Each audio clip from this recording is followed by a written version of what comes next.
ये आकाशवाणी जयपुर अजमेर है।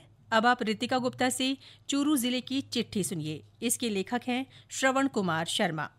जिले में इन दिनों भीषण गर्मी पड़ रही है। दिन का तापमान 45 डिग्री सेल्सियस को पार कर गया है। तेज धूप और गर्मी से आम जनजीवन प्रभावित हो रहा है। दिन भर लू चलने की स्थिति बनी रहती है, जिससे लोग अपने घरों में रहने को मजबूर हैं। प्रशासन की ओर से लोगों को तेज गर्मी से बचाने के लिए व्यापक इंतजाम किए गए हैं।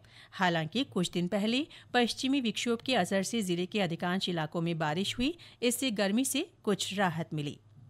विश्व पर्यावरण दिवस और गंगा दशहरा के अवसर पर शुरू हुए प्रदेशव्यापी वंदे गंगा जल संरक्षण जन अभियान के तहत जिले में जल संरक्षण के लिए कई गतिविधियां आयोजित की जा रही है। सरदार शहर उपखंड की मेहरासर उपाध्यान, सहजासर, फोगा भरथरी और बिल्यूबास रामपुरा ग्राम पंचायतों में जल पूजन के कार्यक्रम रखे गए।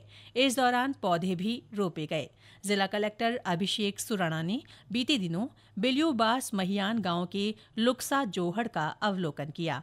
उन्होंने ग्रामीणों से बरसात के पानी को इकट्ठा करने की अपील की। इसी तरह जिले के सुजानगढ़ ब्लॉक में जल ग्रहण विकास और भू संरक्षण विभाग की ओर से बागसरा आथोड़ा के तेजाजी मंदिर प्रांगण में बनाए गए सार्वजनिक कुंड का लोकार्पण किया गया। इस अवसर पर ग्रामीणों ने कलश यात्रा निकाली। इसके साथ ही नजदीकी गांव तेलाप में पाबूजी मंदिर परिसर में पौधरोपण किया गया। इस दौरान कलश यात्रा निकाली गई और पीपल पूजन किया गया। 21 जून को अंतर्राष्ट्रीय योग दिवस के उपलक्ष्य में 30 दिवसीय काउंटडाउन के तहत विभिन्न स्थानों पर योग शिविर लगाए गए हैं। इन शिविरों में लोगों को योग प्रशिक्षकों की ओर से योगाभ्यास और प्राणायाम कराया जा रहा है। योग को नियमित दिनचर्या में शामिल करने के लिए प्रेरित किया जा रहा है। विकसित कृषि संकल्प अभियान के तहत जिले में किसानों को कृषि वैज्ञानिकों द्वारा सीधे संवाद के जरिए खेती बाड़ी में तकनीक और विज्ञान के इस्तेमाल पर जानकारी दी गई।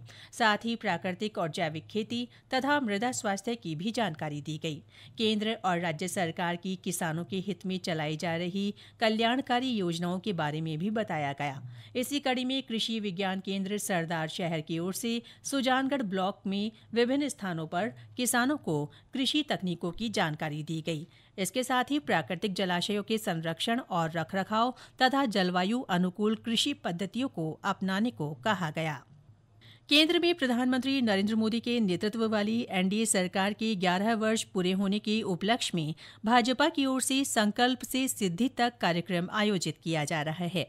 कार्यक्रम के तहत जिले में भी लोगों को सरकार की उपलब्धियों के बारे में जानकारी दी जा रही है।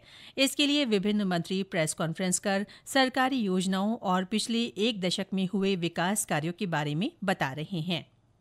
जिले में निरामय राजस्थान अभियान के तहत 1 जून से 7 जून तक खाद्य सुरक्षा का विशेष अभियान चलाया गया। मुख्य चिकित्सा और स्वास्थ्य अधिकारी डॉक्टर मनोज शर्मा ने बताया कि अभियान के तहत street vendor, malls, railway station और बस स्टैंड के आसपास खाद्य पदार्थों के विक्रय केंद्रों का निरीक्षण किया गया। इसके अलावा जागरूकता अभियान चलाकर आमजन को पौष्टिक, सुरक्षित और संतुलित आहार की जानकारी दी गई। जिला कलेक्टर अभिषेक सुराणा ने बीते दिनों जिला परिषद सभागार में जन सुनवाई की। इस अवसर पर लोगों ने उन्हें अपनी समस्याएं बताईं। जिला कलेक्टर ने अधिकारियों को इन समस्याओं के तुरंत निस्तारण के निर्देश दिए। ज्यादातर समस्याएं बिजली, पानी और चिकित्सा से संबंधित थी। इसी तरह आगामी 19 जून को पुराने कलेक्ट्रेट परिसर स्थित जनसेवा केंद्र में जिला स्तरीय जन सुनवाई और समाधान शिविर आयोजित किया जाएगा। बीते दिनों जिला परिषद सभागार में राष्ट्रीय ग्राम स्वराज अभियान के तहत पंचायत एडवांसमेंट इंडेक्स का 1 दिवसीय जिला स्तरीय प्रशिक्षण आयोजित किया गया। इस अवसर पर मुख्य कार्यकारी अधिकारी श्वेता कोचर ने कहा कि सभी की भागीदारी से ग्रामीण विकास गतिविधियां साकार हो सकती हैं। इसके साथ ही चूरू जिले की चिट्ठी समाप्त हुई।